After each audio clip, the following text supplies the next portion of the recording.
MIN 뉴스입니다. 2004년 설립된 한국주택금융공사는 주택금융의 장기 안정적 공급을 촉진해 국민의 복지 증진과 국민 경제에 이바지하는 임무를 수행하고 있다.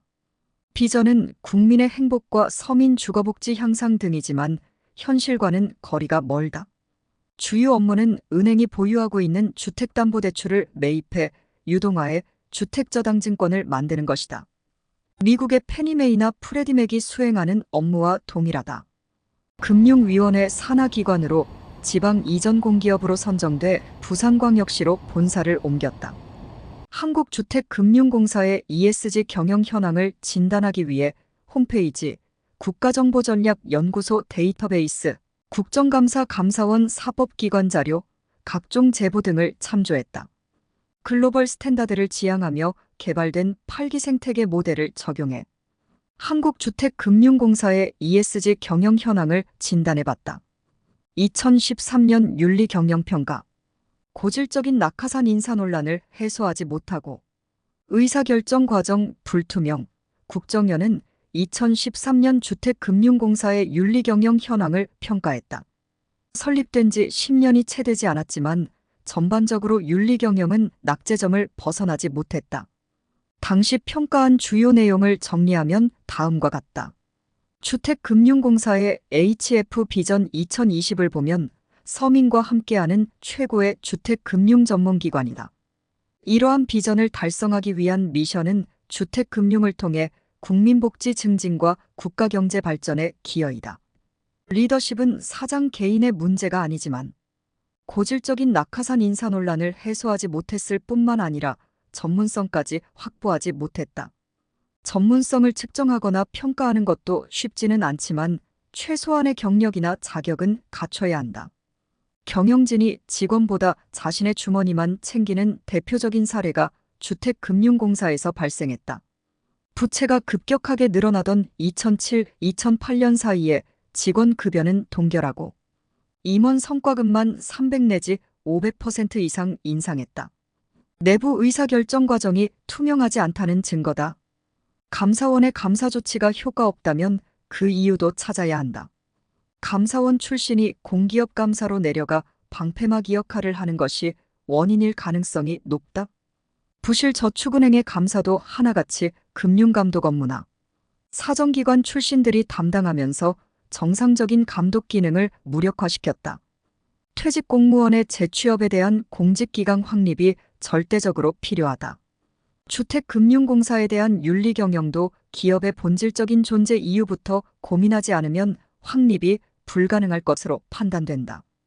2022년 ESG 1차 평가 결과 정권 말 알박기 비전문가 낙하산 인사로 노조 반발. 지난 몇 년 동안 금융기관은 늘어난 대출로 소황을 누렸지만 최근 대출 부실에 대한 우려가 제기되고 있다.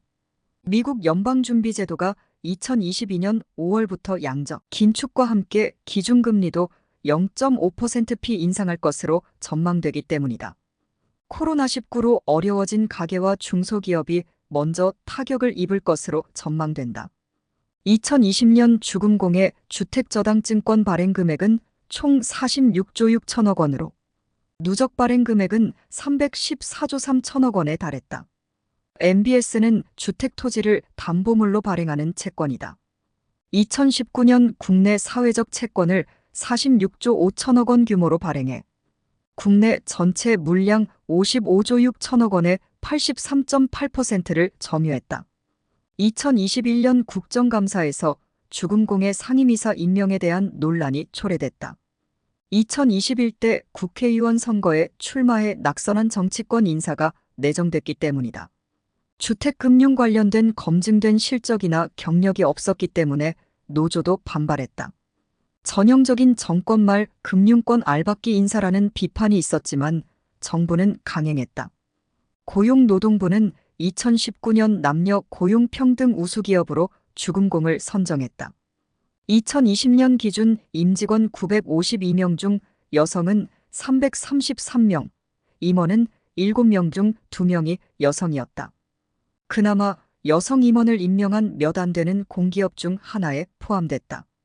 2020년 정규직 남성의 평균 보수액은 9,844만 원이었지만 여성은 7,342만 원으로 여성 평균 연봉은 남성의 74.58%에 불과했는데 고용평등 우수기업이라는 점이 아이러니하다.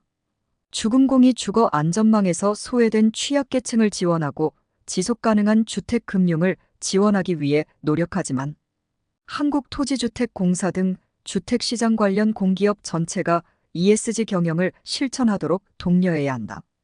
유럽은 100년 넘은 아파트가 즐비하지만 우리나라의 아파트 수명은 30년 이하로 짧다. 이로 인한 자원 낭비, 건축 폐기물로 인한 환경오염은 모두 국민이 감내하고 있기 때문이다. 국민의 주거 행복을 위해 어떤 정책을 펼쳐야 할지 고민이 필요하다. 2부에서 계속됩니다. 오늘도 즐겁고 행복한 하루 보내시기 바라며 구독과 좋아요 부탁드립니다.